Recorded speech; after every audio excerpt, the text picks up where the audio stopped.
طالبات السلام علیکم۔ ہم اپنا درس چہاردہم پڑھ چکے، ہم نے تمرین کر لی ہے۔ آج ہم نے درس پانچدہم 15واں سبق، جس کا عنوان ہے غزل ہائے حافظ کی غزلیں، پڑھنا شروع کرتے ہیں۔ یوسف گمگشتے باز آید به کنان غم مخور، قلبای احزان شود روزی گلستان غم مخور۔ گم ہوا یوسف گمگشتے، گم ہوا یوسف باز آید لوٹ آئے گا، بے کنان میں غم مخور تو غم نہ کھا۔ قلبا احزان شود، حزن کہتے ہیں دکھ کو، حزن کی جمع احزان ہے یعنی دکھوں کی جھونپڑی۔ شود ہو جائے گی روزی ایک دن، گلستان غم مخور تو غم نہ کھا۔ حافظ شیرازی جو ہیں وہ امید پسندی کے شاعر ہیں۔ وہ امید کا دامن کبھی نہیں چھوڑتے، ہمیشہ وہ امید کو اہمیت دیتے ہیں کہ انسان کو کبھی بھی مایوس نہیں ہونا چاہیے۔ اس شعر میں تلمیح کا خوبصورت استعمال کیا گیا ہے۔ تلمیح سے مراد ہے کہ ایک اشارہ کہہ کے پوری ایک کہانی جو ہے وہ پڑھنے والے کی نظر سے گزار دینا۔ یعنی یہاں پہ انہوں نے یوسف علیہ السلام کی بات کی اور کنان شہر کی بات کی کہ امید دلاتے ہوئے کہا ہے شعر میں اپنے مخاطب کو کہ گمگشتہ یعنی گم ہوا یوسف کو کنان واپس آ جائے گا، غم نہ کھا، غموں کی جھونپڑی ایک دن باغ ہو جائے گی تو غم نہ کھا۔ شعر میں تلمیح کا استعمال بڑے خوبصورت انداز میں کیا گیا ہے۔ اس تاریخی واقعے کی طرف اشارہ کیا گیا ہے جب حضرت یوسف علیہ السلام کو اس کے بھائیوں نے اندھے کنویں میں پھینک دیا تھا اور ان کے والد یعقوب سے کہہ دیا کہ اسے جانور کھا گئے یا وہ مر گیا۔ آخر کار یوسف اپنے شہر کنعان واپس لوٹ آئے تھے۔ شاعر اس میں ساتھ ثابت کرنا چاہتے ہیں کہ وقت کبھی یکساں نہیں رہتا، اگر آج غم ہے تو کل خوشی، آدمی کو آنے والے کل سے اچھی امید رکھنی چاہیے۔ دور گردون گرد و روزی بر مراد معنی رفت، دائما یکسانہ باشد حال دوران غم مخور۔ دور گردوں آسمان کی گردش، گردوں کہتے ہیں آسمان کو، دور کہتے ہیں گردش۔ آسمان کی گردش اگر دو روزی دو دن بر مراد ماں ہماری مراد پر نارفت نہیں چلی، اگر آسمان گردش دو روز ہماری مراد کے مطابق نہیں چلی، ہماری آرزو کے مطابق نہیں چلی، دائمہ ہمیشہ، یکساں باشد ایک جیسی نہیں رہے گا، حال دوران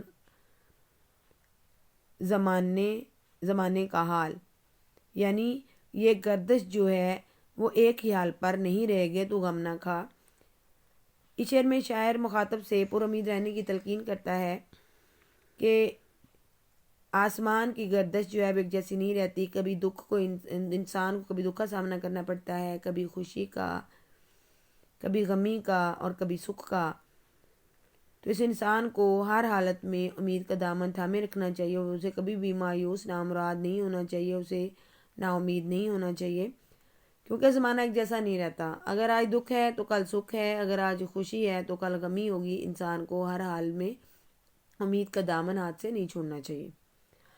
در بیابان گر به شوق کعبہ خواہی زد قدم، در بیابان گر به شوق کعبہ خواہی زد قدم، سرزنش ہا گر کنند خار مغیلاں غم مخور۔ در بیابان صحرا میں، اگر بے شوق کعبہ کے شوق میں، خواہی زد قدم تو قدم رکھے گا، اگر تو کعبہ کی زیارت کے شوق میں صحرا میں قدم رکھے گا، زرزنش گر کنند اور ببول کے کانٹے، خار مغیلان ببول کے کانٹے، مغیلان کہتے ہیں ببول کو، خار کہتے ہیں کانٹا، ببول کے کانٹے بھی اگر تجھے چبھیں غم مخور تو غم نہ کھا۔ اس میں شاعر جو ہے یہ نقطہ بیان کرتا ہے کہ اگر انسان کسی نیک مقصد کے لیے، کسی عظیم مقصد کے لیے راستے میں تکالیف بھی آئیں تو اسے خندہ پیشانی سے سامنا کرنا چاہیے، کیونکہ اپنے مقصد پا لینے کے لیے انسان کو بہت ساری تکالیف اور مراحل سے گزرنا پڑتا ہے۔ اگرچہ منزل بس خطرناک است و مقصد بس بعید، هیچ راہی نیست کان را نیست پایان غم خور گرچہ اگرچہ منزل منزل بس خطرناک است بہت خطرناک ہے و مقصد اور مقصد بس بعید بہت دور ہیچ راہی نیست کوئی ایسا راستہ نہیں ہے کہ آن را نیست پایان غم خور کہ جس کا کوئی راستہ نہ ہو تو غم نہ کھا۔ شاعر کہتا ہے کہ اگرچہ راستہ بہت خطرناک ہے اور منزل مقصود بھی بہت دور ہے مگر کوئی بھی راستہ ایسا نہیں جس کی کوئی انتہا نہ ہو، یعنی انسان کو امید کا دامن نہیں چھوڑنا چاہیے، مشکلات اور منزل مقصود کی دوری سے نہیں گھبرانا چاہیے بلکہ اپنا سفر جاری رکھنا چاہیے، اس طرح انسان اپنی منزل مقصود تک پہنچ جاتا ہے۔ حافظہ در کنج فکر و خلوت شبهای تار تا بود وردت دعا و درس قرآن غم خور۔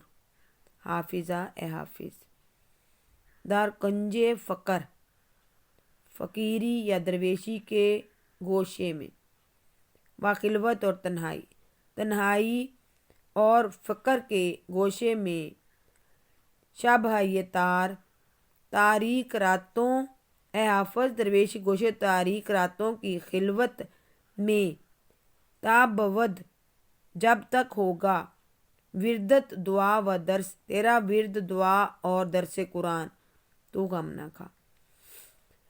اے حافظ درویشی گوشے اور تاریک راتوں کی خلوت میں جب تک دعا اور درس قرآن تیرا ورد ہوگا تو غم نہ کھا۔ جیسا کہ حافظ شیرازی کے نام سے ظاہر ہے کہ وہ حافظ قرآن تھے اور اپنی دینی تعلیمات سے بخوبی آگاہ تھے۔ اس شعر میں حافظ نے دعا درس قرآن کی اہمیت اجاگر کرتے ہوئے کہا ہے کہ اے حافظ درویشی گوشے اور تاریک راتوں کی تنہائی میں جب تک تم دعا اور درس قرآن کو اپنا کے رکھو گے